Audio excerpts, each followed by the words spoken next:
Andy, how are things? An impressive start to the season for the boys here at Motherwell?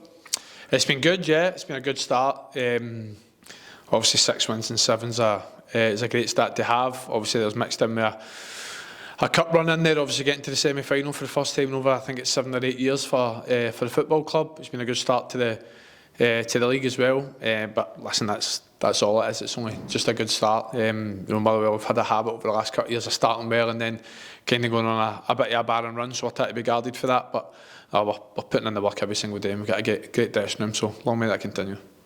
And as an experienced player coming into a new dressing room, what are some of the things you might pass on to the younger members of the squad? Just to be honest, just be myself. I don't think I've ever changed for probably when I was about 24, 25 to I'm now nearly 33 in a couple of days. So I just try and set standards every single day and how I train, how I apply myself. I'll always give 100%. And again, it's just if anyone kind of falls short on that, I think we've got a great group that it's not just myself being a bit more experienced and a couple of other ones. It's I think anyone will sort of put them in line. But listen, that's driven for the staff down. So it's like I say, it's a good dressing room. I don't think that's ever changed for the way I approach football. And again, I don't think that'll ever change to the day I stop either. Perfect. And you've been a member of PFA Scotland for 9 years now. Why do you think it's important to have the backing of the union? Well, listen, I think for a number of reasons. I think it's probably the main platform where the players do have a voice within each other. I think there's loads of benefits that come from it as well, some that I've used obviously myself. I've always had sort of one eye on what I'm doing after football ever since I was even maybe 26, 27. So again, I've utilised a couple of the benefits that you get to PFA Scotland, whether that's obviously been doing my coaching badges, whether it's been the sort of applied management course. I've sat in a couple of Zoom calls about with mortgage advisors and people like that. So again, I think it's just broadening your horizons. You're getting different experiences, and like you say, you're setting up not only yourself but your family and future life. Everybody knows it's a short career as a football player. So again, I think it's always really important to have one eye on that. And then obviously, like I say, the collective voice in players and how we can improve not only sort of how the players are dealing with day-to-day lives, but obviously for the future of the Scottish game as well. Fantastic here, and you touched on it there. When it comes to personal development, you've kept yourself busy for planning for life after football, doing your coaching badges, opening up your own coaching school, and also building a media career with Open Goal and Radio Clyde. Has it always been a priority for you to think ahead?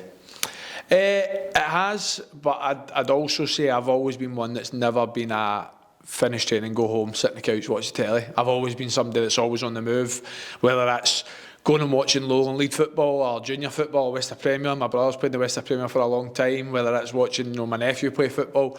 So I've never really been one to sort of sit in the house. So if I can be out and about and getting experiences, and like I says, that can sort of broaden my horizon, what I see in football, what I see in the future of Scottish football, and also my career and what I can do moving forward. And I think I've always I've always tried to do that. I've got a real passion for youth development in Scotland. I think it's an area where we can be better. Again, so it's instead of me talking about it for 5-6 years, why don't you go and try and do something about it? So obviously that's what I've tried to do. But listen, I really enjoy it as well. Like I said, it's a passion. It's not just one eye in a sort of future career. It's something I really enjoy. And obviously dip my toes in that over the last 7 months has been great. I also really enjoy the media stuff as well, because if I'm not playing football, I'm watching football. So there's nothing better than watching football and being able to talk about it and spout a bit of nonsense to people as well. Of course. And focusing on the media stuff, it's a thing that a lot of PFA Scotland members are thinking about and inquiring about. What would be your advice to others when seeking out these opportunities? Be very, very open to it. Like it says, you might be offered some sort of media initially that you're not really keen on. It might be a smaller outlet or whatnot, but like I says, I think you always take any opportunities you can, because I think the more experience you do doing any form of media, whether that's interviews with PFA Scotland, interviews with a football club or any form, I think you can just get better at it and obviously get comfortable within your own voice. But again, I say to people all the time as well, I think it helps your own knowledge of football. I think you hear different opinions, whether you agree with them or not. You obviously see different forms of football and styles and opinions and whatnot. So again, I think it's just a benefit for everyone. And again, like I said, it's something I actually do really enjoy. Something that I didn't think I would enjoy initially. But like I says, if you don't know until you don't try it, and I know ever since I tried it, I've really enjoyed it. Amazing. And lastly, as a member of the union, how much value do you put on PFA Scotland giving players a collective voice? You've spoken that lightly already. Stuff like ensuring we're in conversation when it comes to stuff like the match calendar and workload. You've seen some of the elite players mention stuff like that. Yep. How important do you think it is that Scotland are at the table for that conversation? Really important, because fundamentally a lot of our players are affected by a lot of the stuff. There's been a lot of conversations over the years, whether it's been AstroTurf pitches, and you've had I think there's been a lot of productive conversations around it, and there's been change trying to be made. Obviously lately there's a lot more chat in terms of the workload and players in terms of the calendar year, how much football they're playing. And the fact of the matter is, I think a lot of the players that will have these conversations aren't directly involved in it, but it's important they're trying to help out their peers as well. You look at obviously the obvious ones are the boys at Rangers and Celtic, the likes of your Callum McGregors and your James Tavernier's playing 60, 70 games over the course of a season.